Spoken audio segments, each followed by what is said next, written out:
Sveiki gyvi, taip tai Saturnas retrogardė. Ok, tai yra astrologinis terminas ir jisai skirtas tiems, kas mokosi, mokėsi, ar tai pas mane astrologija, ar savarankiškai studijuoja, arba apskritai yra interese astrologijai. Astrologija, būdama tuo tokiu gamtos mokslu, iš tikrųjų viską gali atsakyti į daugybę klausimų. Bet tai yra lygiai taip pat toks dimensijų mokslas, sakykime, kiekvienam pagal sąmonę, astrologas, kiekvienam pagal jį interpretaciją. Dėl to iš tikrųjų ta tokia tikroji astrologija, jinai nėra atsiejama nuo širdies veidrodžio. Niekaip. Tai būna dažnai sako, iš kur jūs imat tokį ir tokį rodiklį, iš kur jūs taip interpretuojat, tai yra dangaus kalba ir tai yra kalba per eterį. Tai labai dažnai taip vyksta ir šito neišmoksi. Tai yra toks, tada, kai tu grįžti į gamtą, kai tu gauni palaiminimus ir tai yra sąlytyje tarp žemės ir dangaus. Yra kaip yra. Ir dabar Saturnas retrogardai jau daug kur matom galbūt šitas interpretacijas, ne visaip interpretuoja. Ir visokių interpretacijų yra ir stereotipiškų, ir nestereotipiškų. Ir jisai prasideda, reiškia,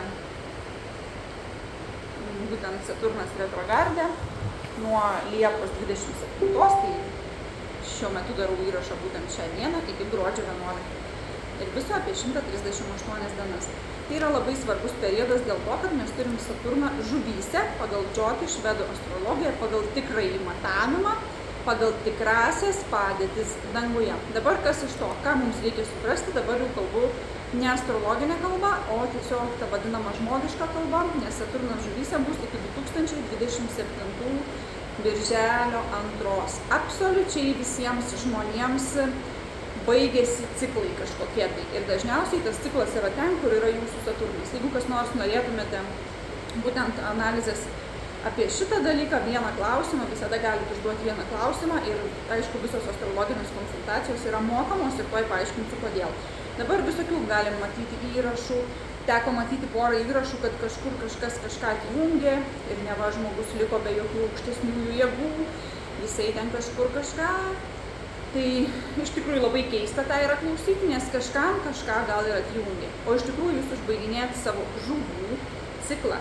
Tai reiškia, kad bandymas vaizduoti Dievą, pavaizduoti taip, kaip yra dvasiniam pasaulyje, būti kažkokiu dvasingu prieš kitus, ne?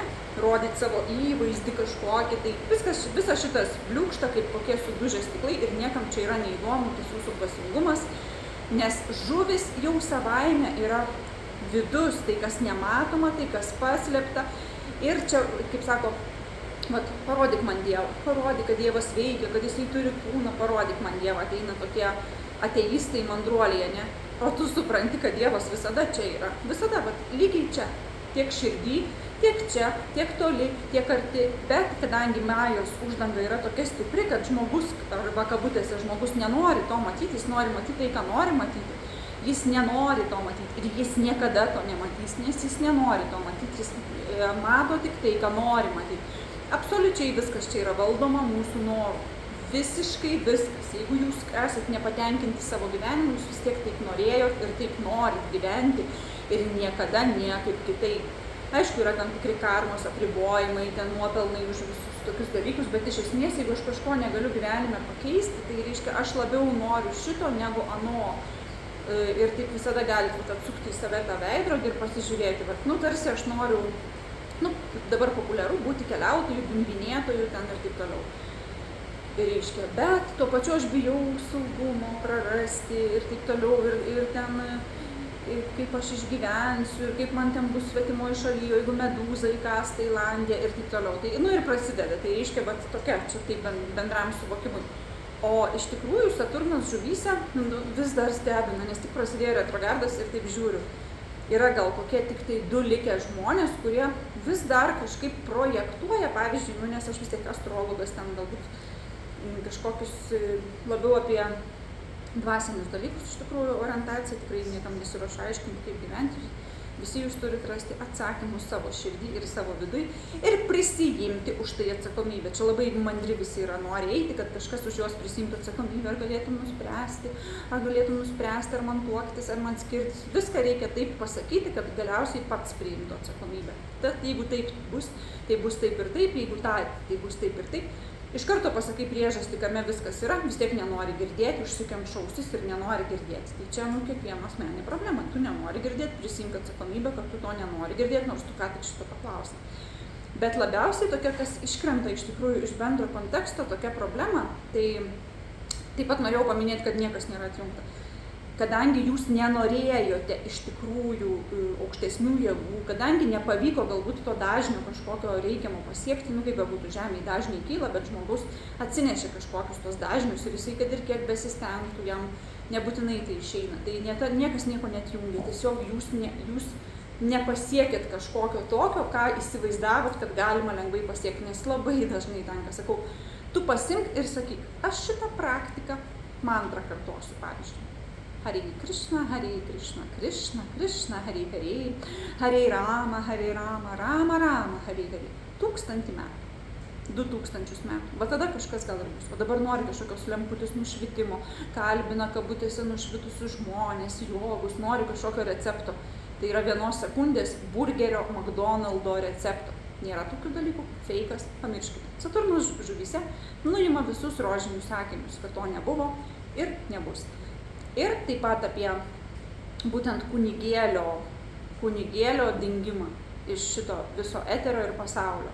Kaip jau daug kartų sakiau, tai buvo, reiškia, gerti Jėzaus kraują, valgyti jo kūną, nužudyti Jėzų, tai reiškia nužudyti tą, kuris kalba apie meilę Dievui, kalba apie materialių troškimo atsisakymą, kalba apie vegetarinį mitybą, kalba apie tai, kad pirmą Dievui paaukoti. Ir taip toliau kalba. Ir visi tokie kaip monstrai, daugumą tikrai norėtų tokį nužudyti. Tai tą ir simbolizuoja Jėzaus metafora. Tai ta paskutinė tokia tarsi religija, kurią privertė žmonės tikėti, nes tikroji krikščionybė viskas dvasinėse pasauliuose, tiek Buda, tiek krikščionybė, tiek dar kažkokios yra atšakos, jos turi konkrečią bavą dvasiniam pasauliu. Ir tai yra visiškai tikra, bet tai yra dvasinis kūnas. Ne šitas kūnas, tai yra tiesiog dvasinė praktika, kai tu meditacijos būdu kitus savo kūnų būni dvasiniam pasauliu. Tai čia trumpai taip. Ir viskas turi savo, ir kad įsiliejimas į Brahmaną, Om Shanti, Shanti, Shanti, Om Shanti, Shanti, Shanti. Gerai, tai kažkokia sukelia kažkokį galbūt virpesį. Čia jeigu sukelia, tai yra pas jūs kažkas dvasiško. Dar yra, o jeigu nėra, tai nėra, tai ką dabar daryti, nėra, tai nėra. Tai žodžiu, niekas nieko neatjungia ir niekas nesiruošia atjungti, jūs tik patys save atjungiat ir tai nėra jūsų, tai yra tiesiog paprastas žmogiškas gyvenimas ir laikas grįžti, susitvarkyti namus, išsikopti, kepti bulvinius blynus ir nuvažiuoti pas babą.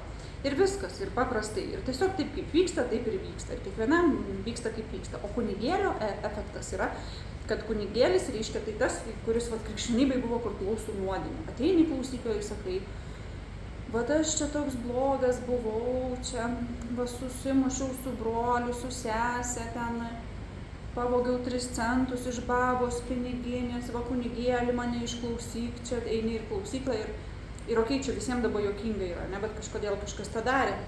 Bet kad eina pas psichologą arba susiranda savo kažkokį tai mentorių, savo šviesų žmogų ir jam rašinėja kažkokias tai ten, kažkokias tai bėdas, savo bėdų turgų kažkokį. Ir jisai turi išklausyti, kodėl jisai turi išklausyti. Dvasinė praktika ir šventikas, jisai yra paskendęs dvasiniai praktikai ir jisai kalba apie dvasinį pasaulį, kada jums tai daeis. Tai tada ir bus dvasinis kelias. Problemų klausosi psichologas, draugė, pusseserė, sesė, dar kažkas. Dvasiniu keliu einantis ir pasinėręs į babą, problemų ir bėdų turgaus nesiklauso. Kunigėlis mirė, paliko kūną, tą įrodo Saturnas žuvyse. Nėra jokių kunigėlių, niekas jūsų problemų neįspręs, Visi sėda ant atsakomybės, ant savo užpakalio, už savo gyvenimą, už visus sprendimus, kuriuos padarė ir niekas nekaltas. Nei joks rūbų ir iš vis niekas nekaltas, jūs patys visą šitą žaidimą įsukote. Taip, buvo teta beta labanakt vaikučiam, o dabar kitaip informacija pateikta. Tai čia dalis informacijos, bet užteks, nes daug kalbėti nereikia. Tyla – nuostabus dalykas per šitą periodą. Tyla. Kaip sako, tokia moteris pas mane studijuoja, sako, jeigu gali patylėti, tai patylėk. Tai va, jeigu galim patylėti, tai patylėk. Ypač jeigu neklausia. Bet jeigu klausia ir pasakai 1, 2, 3 kartus ir vis tiek nedaro, tai tada tylėk. Viskas, nėra ką šnekėti, ne? Hare Krishna.